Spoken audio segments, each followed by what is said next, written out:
अजीज़ दोस्तों, आज के इस व्लॉग में आपको खुशामदीद। आज के इस मुख्तसर से व्लॉग में हम बात करते हैं अलेक्जेंडर द ग्रेट की, यानी सिकंदर आज़म की। कहा जाता है कि जब सिकंदर आज़म अपनी फतूहात से वापस आ रहा था, बहुत सारे इलाकों को फतह करके वापस आ रहा था, बहुत सारा मालो गनीमत हासिल करके वापस आ रहा था, तो रास्ते में उसकी तबीयत जो है वो ख़राब होने लगी। जैसे जैसे दिन गुजरते गए उसकी तबीयत जो है वो और ज़्यादा ख़राब और नासाज होने लगी। हत्ता कि उसको ये एहसास होने लगा कि उसका आखिरी वक्त आने वाला है। जब उसको ये एहसास हो गया कि वो मरने के करीब है, उसका आखिरी वक्त आने वाला है, तो उसने अपने जर्नल्स को बुलाकर उनके सामने एक वसीहत पेश की। और उस वसीहत में उसने अपनी 3 ख्वाहिशात का इजहार किया। पहली ख्वाहिश जिसका उसने इजहार किया, उसने कहा कि मेरे बेहतरीन डॉक्टर्स, बेहतरीन हकीम, दुनिया के बेहतरीन डॉक्टर्स और बेहतरीन हकीम उसकी मैयत, उसका जनाजा उठाएंगे। जब दूसरी ख्वाहिश का पूछा गया कि दूसरी ख्वाहिश क्या है, तो उसने कहा कि मेरी सारी दौलत, हीरे जवाहरात, मालो दौलत उस रास्ते पर बखेरा जाए, उस रास्ते पर फेंक दिया जाए, या उन रास्तों पर फेंक दिया जाए जहाँ जहाँ से मेरा जनाजा गुजारा जाएगा। यानी जब उसको आखिरी आरामगाह की तरफ ले जाया जाए, तो जिन रास्तों से उसका जनाजा गुजारा जाएगा, उसकी मैयत गुजारी जाएगी, उसकी जो दौलत है, उसके जो हीरे जवाहरात हैं, वो उन रास्तों पर फेंक दिए जाएं, उन रास्तों पर बखेर दिए जाएं। और तीसरी ख्वाहिश जिसका उसने इजहार किया, उसने कहा कि जब मेरी मैयत कफन में रखी जाएगी, जब कब्र में रखी जाएगी, तो मेरे दोनों हाथों को कफन से बाहर लटका दिया जाए, उनको लटकने दिया जाए। जब जर्नल्स ने यह सुना तो वो हैरान और परेशान हो गए। उनमें से एक ने जुर्रत करके कहा कि हजूर, क्या आप इन ख्वाहिशात की जो वजाहत करना चाहेंगे, जिन ख्वाहिशात का आपने इजहार किया है, क्या आप इन ख्वाहिशात की वजाहत करना चाहेंगे?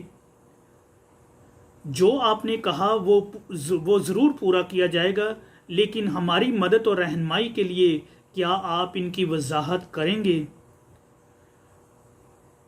तो उसने वजाहत जब की, तो जब उसने पहली ख्वाहिश की वजाहत की, तो उसने कहा कि जब मैंने कहा कि दुनिया के बेहतरीन डॉक्टर्स और हकीम मेरा जनाजा उठाएंगे, तो इसका मतलब ये है कि जब इंसान की मौत आती है, जब उसका आखिरी वक्त आता है, तो दुनिया के डॉक्टर्स, दुनिया की जो हकीम, जो मेडिसिन्स हैं, वो आपको नहीं बचा सकती।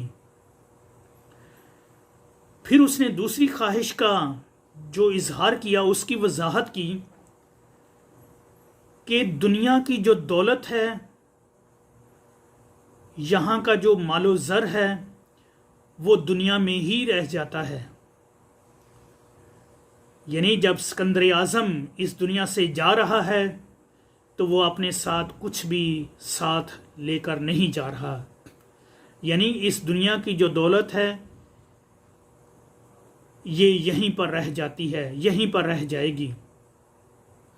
और जब तीसरी ख्वाहिश का इजहार किया, तो उसकी जो वजाहत उसने पेश की, उसने कहा कि जब इंसान इस दुनिया में पैदा होता है, तो वो खाली हाथ ही पैदा होता है, और जब वो इस दुनिया से जाता है, तो वो इस दुनिया से खाली हाथ ही जाता है।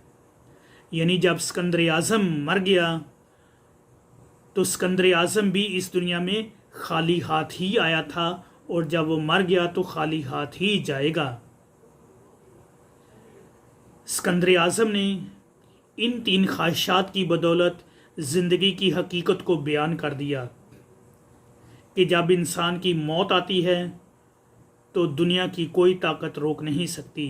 दुनिया के बेहतरीन डॉक्टर्स, बेहतरीन मेडिसिन्स, बेहतरीन हकीम भी उस मौत को नहीं रोक सकते।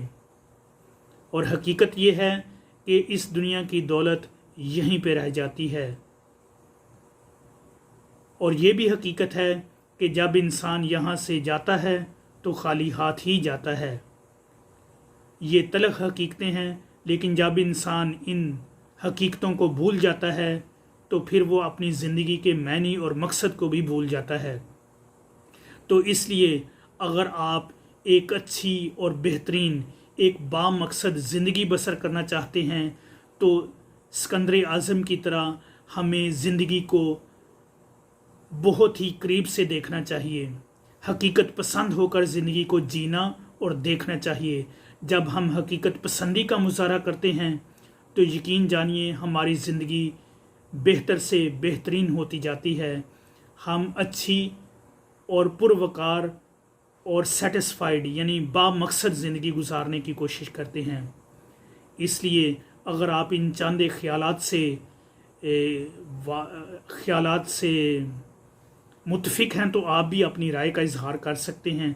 अगर नहीं भी मुतफिक तो भी अपनी राय का इजहार कर सकते हैं। अगर आप समझते हैं कि ये ख्यालात दूसरों की मदद और रहनुमाई कर सकते हैं तो दूसरों के साथ शेयर कीजिए। अगर आप इस चैनल पर नए हैं तो प्लीज़ सब्सक्राइब कीजिए ताकि ये जो सीखने सिखाने का जो अमल है ये आगे बढ़ता रहे। Thank you for watching.